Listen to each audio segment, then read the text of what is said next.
Good morning everyone. ఈరోజైతే నేను ఎర్లీగానే లేచాను. ఫస్ట్ అయితే ఏబీసీ జ్యూస్ తాగి తర్వాత ప్లాంట్స్కి వాటరింగ్ అన్నీ చేసుకొని అండ్ నెక్స్ట్ నేనైతే కాసేపు వాకింగ్ అయితే ఫినిష్ చేసుకొని వచ్చాను. వచ్చిన తర్వాత స్ప్రౌట్స్ అయితే స్ప్రౌట్స్ తిన్న తర్వాత కొంచెం డ్రెస్సెస్ అన్నీ వాష్ చేసి ఉంటే అవన్నీ కబోర్డ్లో అరేంజ్ చేసుకున్నాను అనమాట. ఆ తర్వాత ఫ్రెష్ అప్ అయిపోయి నేనైతే కుకింగ్ చేసుకున్నా. కుకింగ్ అయిపోయిన తర్వాత ఒక 1 hour అలా పడుకొని లేచాను అనమాట. ఆ తర్వాత కొంచెంసేపు వాకింగ్ చేశాను. ఆ తర్వాత మళ్ళీ ఫ్రెష్ అప్ అయిపోయి కొంచెం గ్రాసరీస్ కోసం అనేసి బయటికి వెళ్ళాను అనమాట. అండ్ గ్రాసరీ వర్క్ అంతా ఫినిష్ చేసుకొని వచ్చిన తర్వాత కొంచెం ఆకలిగా ఉందనేసి నేనైతే బిస్కెట్ ప్యాకెట్ తిన్నా. అండ్ నెక్స్ట్ ఒక మూవీ వస్తుంది టీవీలో, దాన్ని చూస్తూ ఎంజాయ్ చేశాను. ఈరోజైతే మ్యాక్సిమం బాగానే వాకింగ్ చేశాను అండ్ కొంచెం యాక్టివ్గానే ఉన్నాను ఈరోజు అంతా కూడా.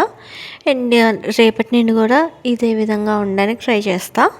అండ్ నేనైతే డిన్నర్ కూడా ఫినిష్ చేస్తాను. That's it for today. Thank you for watching. Bye, good night.